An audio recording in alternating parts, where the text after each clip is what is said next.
Hello and welcome along to another episode of this FM20 story, The Head Coach with me, Daniel, a journeyman story combined with the Director of Football Challenge, and we continue in our first season in our first job at Kettering. It took us 3 months of the season to get a job, but we're finally settled in at our first team, and if you have missed any of the story so far, you can catch up clicking on the eye above. But a massive thank you to everyone that has followed along so far. I really do appreciate you giving it a try. If you're enjoying the series, then please put a thumbs up on the video. It really does make a great difference. And if you're new to the channel and enjoying what you see from either story, then subscribe to the channel for daily FM20 content. But we start on the screen today of Alex Nimmerly, our target man centre forward on a pay-as-you-play deal. Of course, don't forget we have no say in transfers, contracts or staff in here, so we can't get him to sign a proper deal. But he's really deputised well for us up front. Our Director of Football's not added any more strength in depth, so we're relying on him and Kavanagh this year. Kavanagh's picked up a knock recently. He's had 2 injuries since he's been at the club, but Nimmerly still scored a few goals,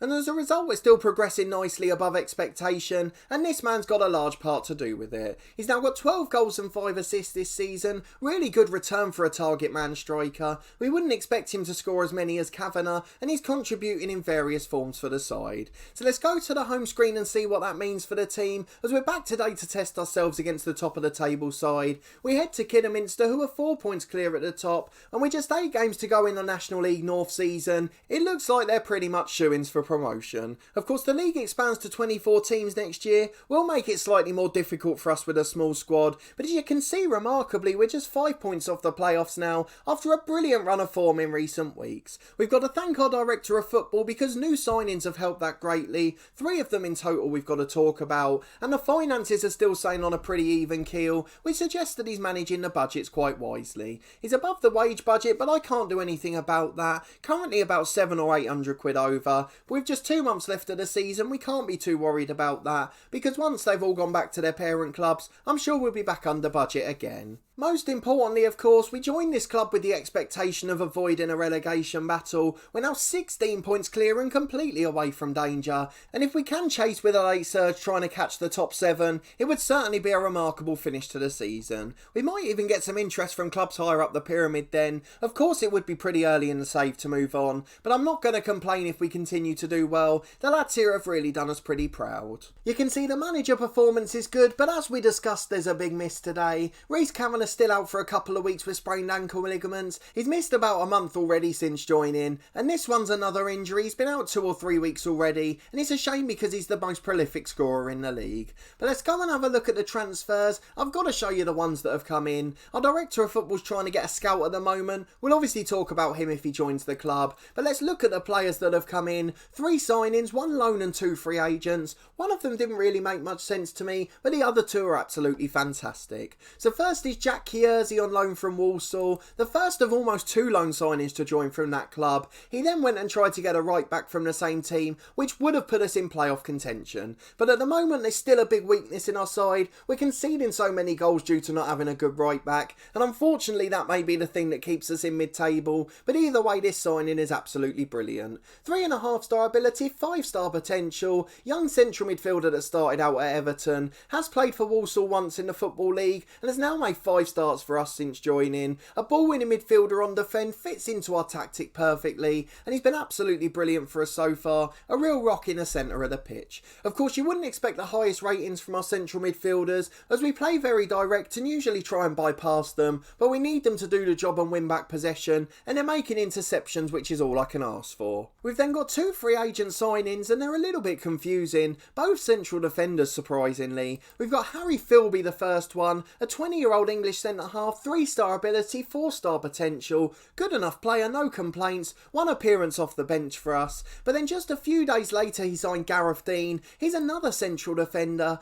30 years old this time, 4 star ability, 4 star potential, and he's an absolute stalwart in the side already. A brilliant player, he's been at Brackley for many years, has been playing games already this season, and he sits alongside Williams perfectly at centre-back, but I'm not quite sure why he got Philby as well. So we've got two brilliant centre-halves, two really solid backups, probably our best position in the squad now for depth, and two really good players that are experienced at the back, and this guy's a candidate for the captaincy next year. He's on a deal for next season too, so it does help us out there, but of course we don't know if we'll still be at the club. That's part of the beauty of this save. So let's have a look at the schedule to see the recent results. As you can tell from the table, we're doing pretty well. You were with me last for the Hereford game, a narrow defeat in the 93rd minute. We chased the game late on and unfortunately it cost us, and we've certainly learnt our lesson about that since. So away to Leamington after, we had a bore 0-0 draw, absolutely nothing in it at all. But just keep an eye on the ratings of the right back. Vidal again the worst player on the pitch there, and if we could sort out that area I'd feel so confident of a playoff chase. I really hope he can do it over the summer. But then this month it's been goals galore despite Kavanagh missing some of the games. We started with a 4-2 win away at Bradford Park Avenue.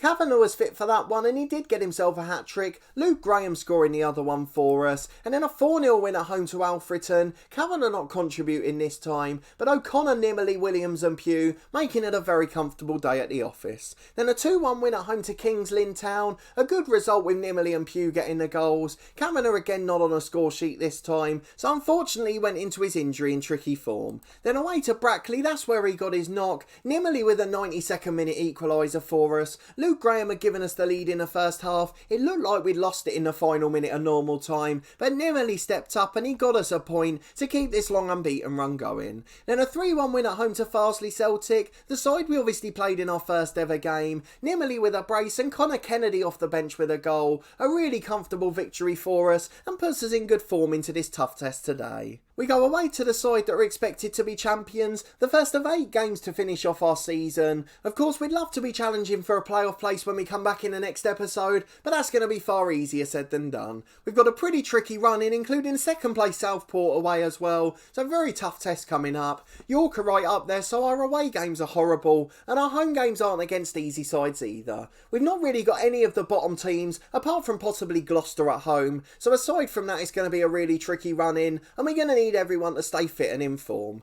So let's go and get into this game against Kidderminster today. The top side in the league, they must be favourites to win it. Let's see if that match is only just 6-4. They're not expected to win heavily. They're in fair form. They did lose a few games recently, but they're back in decent spirit after back-to-back wins. We've won 4 in 5, of course just that one draw at Brackley, but Kavanagh out is a massive loss for us, and we've got to try and get into it and make do without him. O'Connor, the experienced striker, coming in up front. He's now 36 years of age, really starting to decline physically, but he's got that little bit of quality on occasion. Rhys Kavanagh almost back to fitness, but we're going to give him one more week. There's no point risking him for this game, which we won't win. So the lineup sees 2 of the new signings with the other one on the bench. We haven't really got a backup striker now, and we're struggling at right back still. Vidal's just not good enough. It's such a clear weakness in our starting 11. We've got Manny Idem in goal though, he's been in good form. Vidal and Scars are the fullbacks. We've got Williams and Dean building a partnership at centre half, Meikle and Kelly on the wings, and then Kierzy and Pugh, the young central midfielders on loan, with Nimmerley the target man joined by O'Connor up front.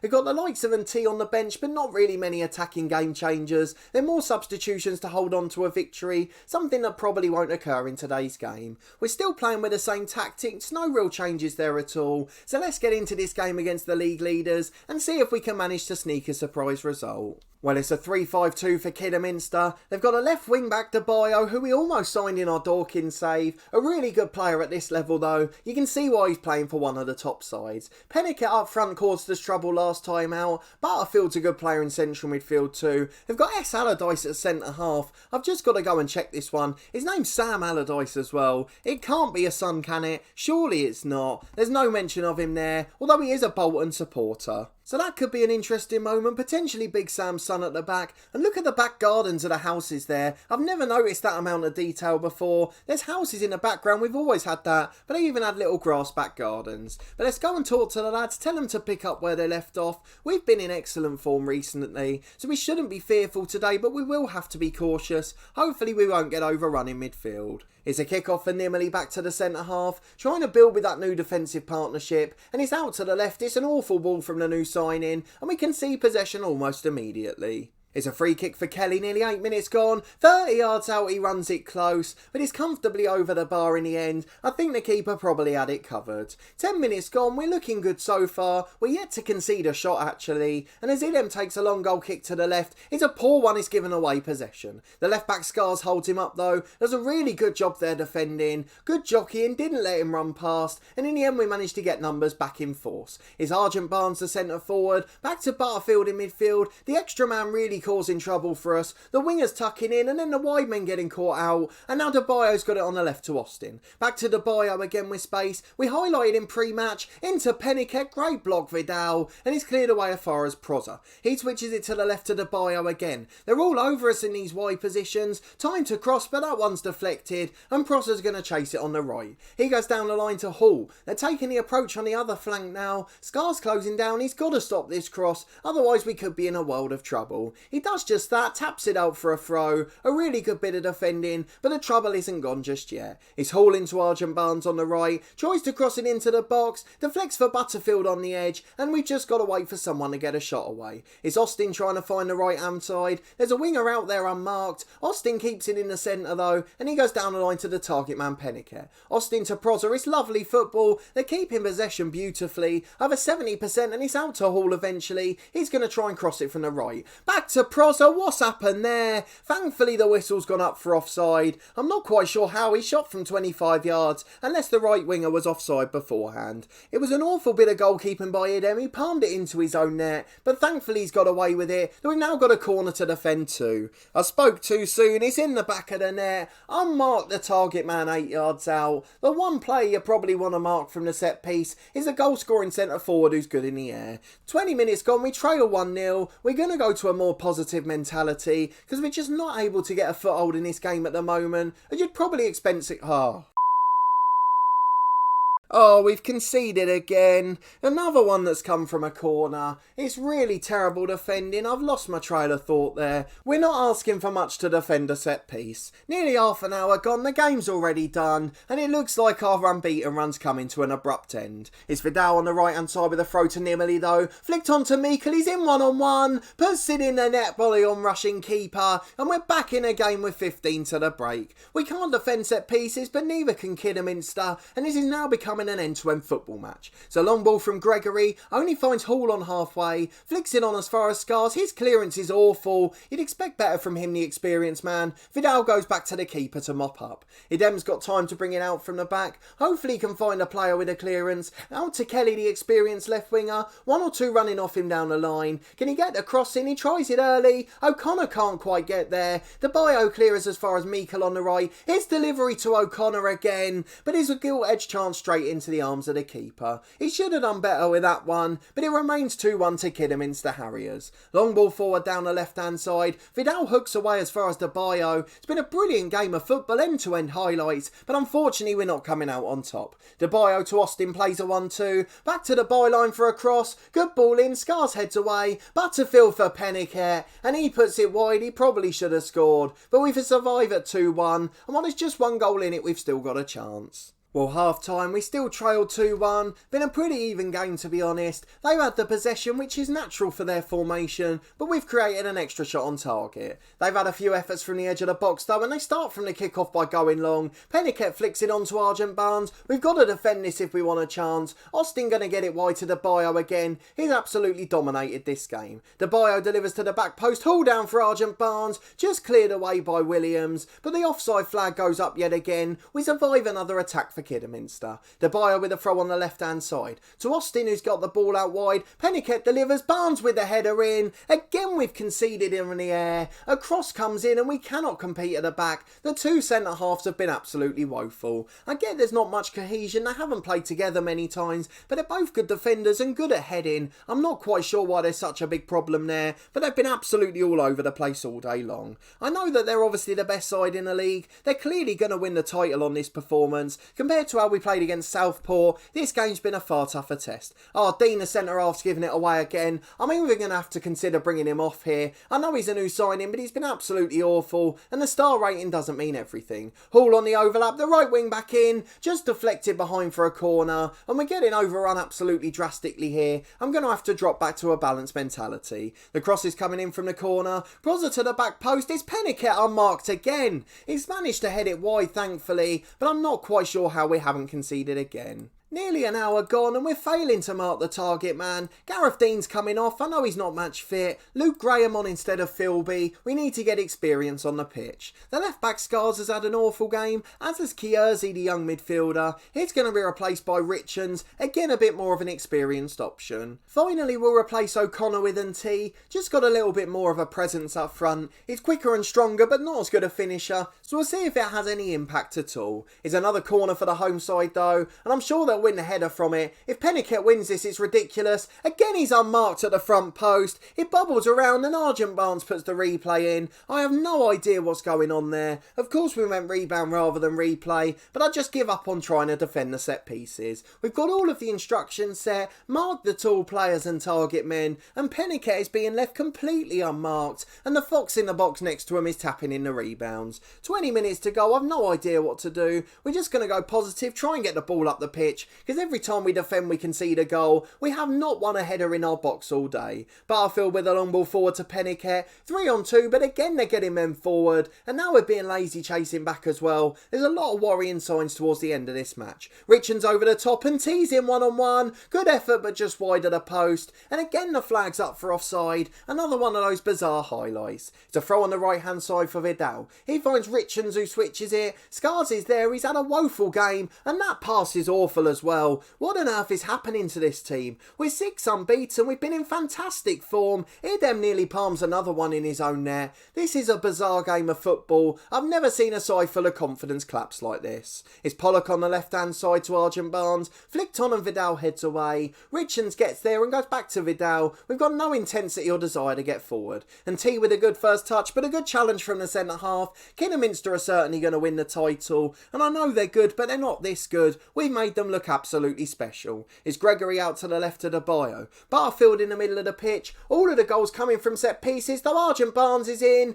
Penniket puts it wide, and again a free kick for offside. Why do we keep seeing these highlights? 10 minutes to go, it's another corner, so I'm guessing it'll probably be 5 here. Prozza in, Argent Barnes off the post. The rebound's going to be bobbling around. Eventually the shot is blocked, but another set piece and we lose another header. Nimmerly tries to flick it on, surely he's fouled there. Hemmings is going to get a yellow card, but we've lost yet another header in our own box. I'm just not quite sure what we can do about it. Let me know in the comments if you've got any ideas, because we have got a lot of good sides to face in the coming weeks, and we need to find a way to defend against it, or we're going to be in a whole world of trouble. Kelly's got a free header 4 yards out. Instead of heading it a goal, he decides to head it backwards, and with just a minute of stoppage time remaining, I think the punishment is almost over. Idem's going to take as long as he wants. Hopefully we won't concede again. It falls for Kelly on the left hand side. He switches for Vidal, the right back. Over the tops towards Nimmerly, and T nearly gets on the end of it. Allardyce hacks away for a corner, and that's going to be the last chance of the match. A terrible performance, lots of concern.